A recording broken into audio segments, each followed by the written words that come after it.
এই হচ্ছে botanical garden plus চিড়িয়াখানার মেন যে মাঝখানের যে উদ্যানটা ওইটা। তো সিনেমেটিক একটা শুট দেখুন।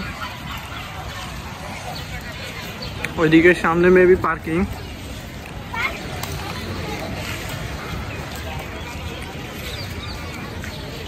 আজকে মেবি একটু বেশি নিরিবিলি দেখা যাচ্ছে। তো চলুন সামনে আমরা দেখি।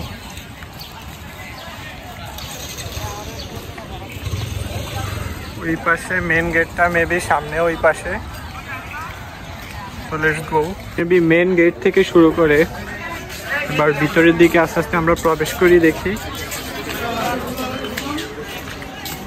তো আজকে একটু বেশি নিরিবিলি দেখা যাচ্ছে, মেবি মেঘাচ্ছন্ন এই কারণে একটু নিরিবিলি।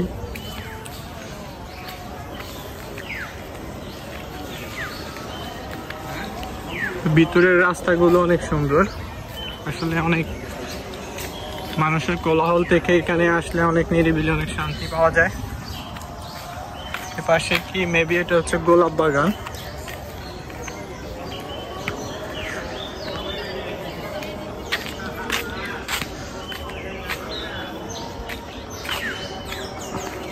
তো যেহেতু আজান দিচ্ছে আমরা এখন আপাতত অফ রাখি।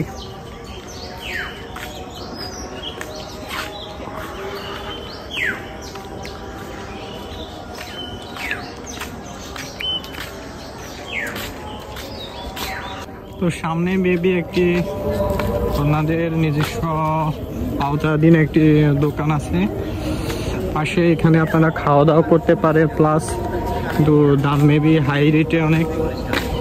এ পাশে আবার একটি লেকও আছে মেবি।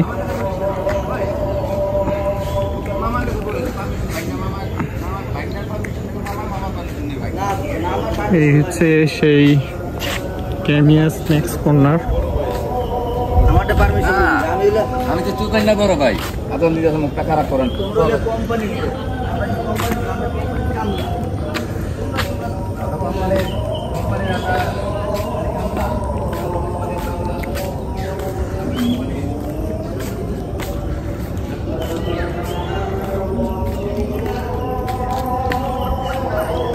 তো সামনে আমরা দেখতে পাচ্ছি যে এটা হচ্ছে দর্শনার্থী কেন্দ্র, ভিজিটর সেন্টার, জাতীয় উদ্ভিদ উদ্যান, মিরপুর, ঢাকা। আসলে অনেক সুন্দর, দেখার মতো।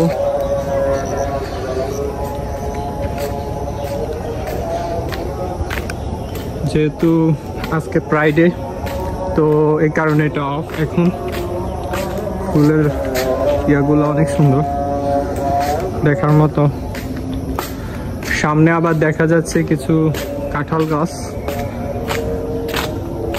আসলে আমি একা থাকতে পছন্দ করি, দেন আমি একাই ঘোরাঘুরি করি, সাথে আমার ফোনটা থাকলে এনাফ, জাস্ট লাইফটা ওভাবে উপভোগ করা যাচ্ছে।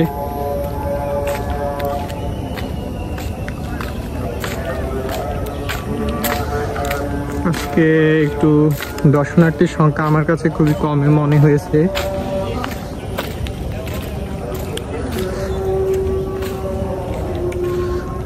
উদ্যানটি খুবই অল্প সংখ্যক মানুষ দেখা যাচ্ছে এখানে। একটি ফুলের বাগান খুবই সুন্দর হয়েছে। এগুলা মেবি পরিচর্যা করার জন্য ওনাদের লোক রাখেন। সামনে কিছু লোক দেখা যাচ্ছে, হালকা পাতলা কিছু।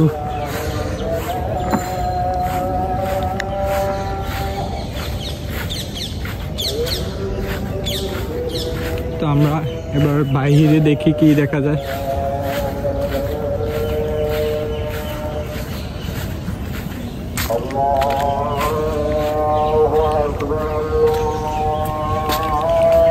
ওই পাশে মেবি ওনারা শুট করতেছে ছবি, ফটোগ্রাফি।